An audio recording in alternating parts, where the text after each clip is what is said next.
May nadaanan ako dito habang nagde-deliver ako. Nag-agi ba naman digdi sa baha? Grabe. Alam niyo yung nangyari. Tikan pa siya maging kwento. Para balintong ba naman siya dyan. Mabutin lang hindi siya nakapunta dun sa baba. Nung natulungan ko na siya, nanghihina na siya. No choice, dilibot na naman ako kasi nabutan tayo ng baha dyan. Oh. Ayaw kong maging kwento. Kakatapos lang ng bagyo dito sa amin. At ito, mag-deliver naman ako ngayon. Sobrang daming parcel. Tingnan nyo to. Ayan oh. Sobrang dami.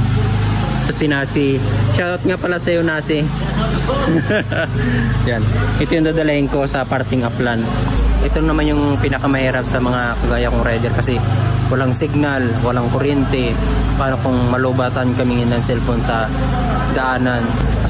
Yan, mag-ayos muna ako dahil pasunod-sunod. Ayan. Isang barangay, dalawa. Yan, natambak ang dami kahit isang barangay. Sobrang dami. Nalo dun oh. Dito ang dami ngayon para sila tambak dahil sa bagyo. Tingnan nyo itong isang kasamang ko dito. Grabe, ang daming dala. Pre, ilan dala mo pre? 150. 150? Grabe, kadakil.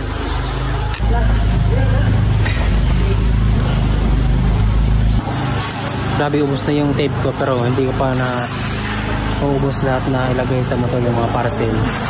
Okay, the final kamada. Ang pigsasabi.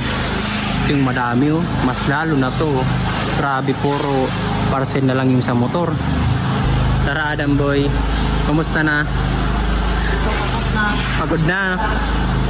Dahil kang parcel mo. Ilang barangay yan? 8? 8 barangay? 9 na barangay? 9 na barangay tapos isa lang isang rider lang. Ang sipag nun ah. Sa-update ko kayo mamaya. Kasi ayun, mag-start na ako mag-deliver. Magbabiyay pa kasi ako. Okay, let's go na. Protection para sa masilaw at mga alikabok. Itong sinasabing medyo mahirap kasi siyempre lakadin mo. Tapos ngayon sobrang init.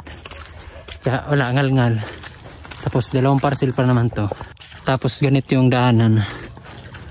Ito yung mga tumbang tumbang puno ng saging, tapos may daming dahon. Medyo na-over-exercise muna ako, tapos medyo makangal-ngal. Pinapigil-sabing pampers na pang 2 bulan. Madidelibera natin ngayon si James. Hi James. Nadeliberan ko ngayon dito yung mga vlogger. Dito si James, saka si Prince. Shoutout nga pala sa mga kaibanan ni James.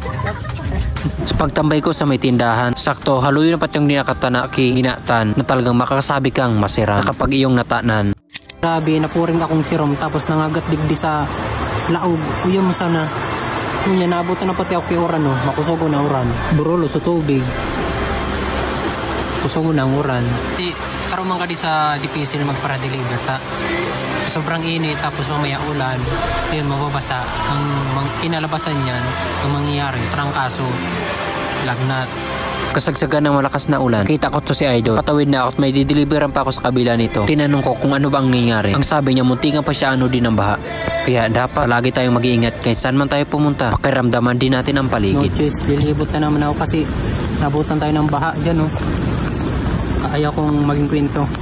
Isa na siguro to sa pinaka magandang view na nadideliveran ko. Tingnan nyo naman to.